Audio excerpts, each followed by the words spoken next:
मनीष कश्यप के मामले में फिर हुई अनदेखी। एक देश फिर एक कानून क्यों नहीं। जो लोकतंत्र के चौथे स्तंभ के बने हैं रक्षक, वो मनीष कश्यप पर क्यों थे चुप। क्यों किया जा रहा बिहार के बेटे के साथ ये दोहरा व्यवहार। क्या मनीष कश्यप को देश का नागरिक नहीं मानती यहाँ की प्रशासन और सरकार। बीते कुछ महीनों में ऐसे उदाहरण सामने आए हैं जिसके बाद से हर कोई ये सवाल पूछना चाहता है कि मनीष कश्यप की जब जब बात आती है, जब जब मनीष कश्यप का मामला उठता है, तो वैसे में हमेशा फैसला अलग क्यों हो जाता है। सबसे पहले तो आपको बता दें कि खबर आज सामने आई जहां ये बताया गया कि एक मीडिया संस्थान द वायर, जो कि एक प्रिंट मीडिया है, उनके जब्त उपकरणों को वापस लौटाने को और छोड़ने को कहा जा रहा है। यानी कि जो उनके सामग्री है जैसे कि माइक, लैपटॉप और भी बहुत कुछ, वहीं उनके सामग्री के जब्त होने पर अब कुछ लोग रोना रो रहे हैं कि लोकतंत्र के चौथे स्तंभ की हत्या की जा रही है, अभिव्यक्ति की आज़ादी छीनी जा रही है।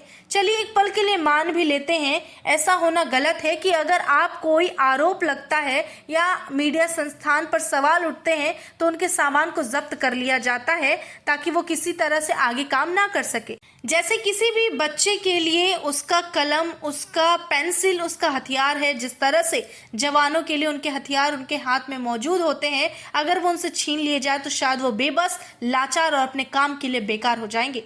ठीक उसी तरह एक पत्रकार के लिए उसका माइक ही उसका सब कुछ है, उसके साथ और भी उपकरण जैसे कैमरा या डिवाइस और भी महत्वपूर्ण चीजें होती है।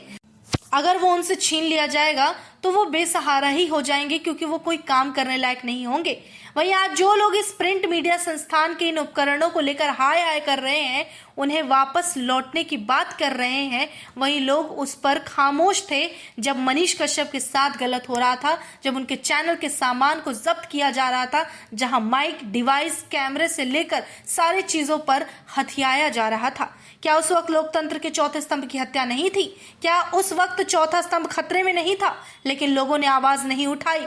ये तो फिलहाल की बात है। अब बीते महीने की बात कर लेते हैं जहां पर कुछ पत्रकारों को मणिपुर हिंसा में राहत दे दी गई, ये कहकर कि उनके अभिव्यक्ति की आजादी छीनी जा रही है। अगर उन पर कार्रवाई होती है तो पत्रकारों के पास अधिकार है कि वो कुछ भी सवाल पूछ सकते हैं। यहां तक कि अगर उनसे गलती से कोई न्यूज फेक कह दी जाए या फिर गलत रिपोर्ट जारी कर दी जाए तो उन्हें दोषी नहीं माना जाएगा, आरोपी नहीं माना जाएगा। लेकिन वहां उस मामले में भी देखा गया, मनीष कश्यप को लेकर भारत की न्यायपालिका ने आंख बंद कर लिया। बिहार के बेटे पर कोई नहीं बोलना चाहता, कोई उनके मामले को उठाना नहीं चाहता। अब लोग सवाल पूछ रहे हैं, लोग ये जानना चाहते हैं कि जब एक ही देश है, एक ही मामले हैं, तो एक ही जैसी घटनाओं में दो अलग अलग तरीके के आखिर फैसले क्यों लिए जा रहे हैं, ना एक जैसा क्यों नहीं किया जा रहा है।